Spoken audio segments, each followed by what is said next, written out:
Meya wa municipality ya Kabare Pius Ruhemurana atangira kusima government abo kubijuka nk'abanyakabare kandi ashoborere na Enkuuto eziri kuza gukora Uraruga Royal Supermarket rukaika NTC urwa kabiri ni Nyerere Avenue urutumuru ruraruga Nyerere Road ukwatana ruraza ruraruga Kabare ruraza Kisoro urwa kashatu Zitongoziibwe Road izishatu nizora kutongoza kandi abakuza kuzikora ubategereze ikigambo cyawe ro bakatandika umuntu twene izindi nyinshi zikwitano nazo ezitwahira amazina gazo kandi abo turahamya ngo yosmith neza kubikoraho.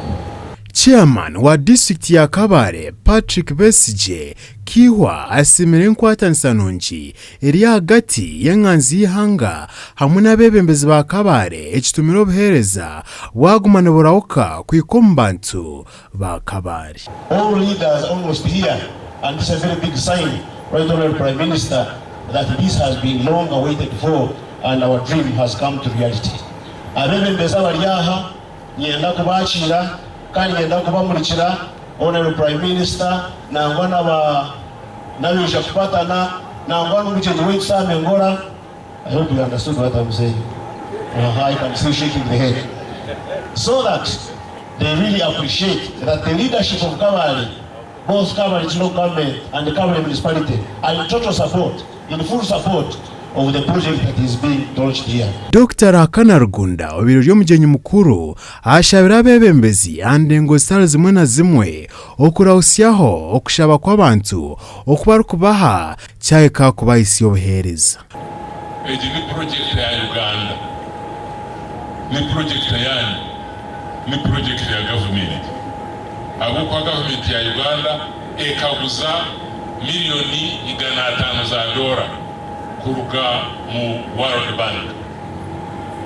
Niwe nanye n'abana bitu abarije kushafa. So mbeleze n'Enkuuto ezi tuli kwekolera konka tugurize esete okuruga mahanga gahera. Rugunda ashabira abantu ba Kabare okufayo munonga kukoresa entunguka ey'Enkuuto kubasa kuranisa obworo obukwasira hansi na higuru.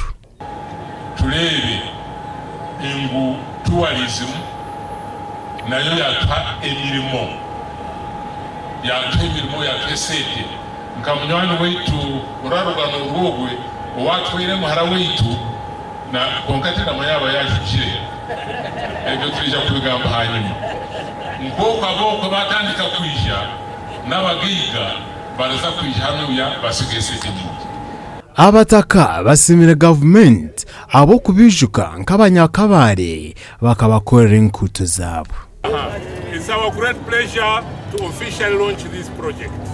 Thank you, right, Honorable Minister. Anyoko muvugi wa boda boda mu down home urugudo rwaronkinga tuvuga mu abantu cyatugane byina byingi imodoka zishuka mizi ngati twahirwa aho kuba amiza gwigwe imodoka zishuka cyagara kugabona kandi n'ikindi ibintu byonka ibintu tuchere mpaji hatuwaza kwa tubikiza.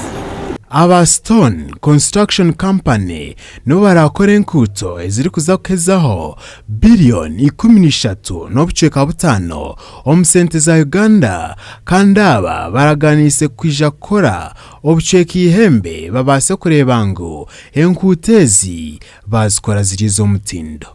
Amakoraga gasha kwa uzayi tusasire ahabwa TV West district ya Kabare.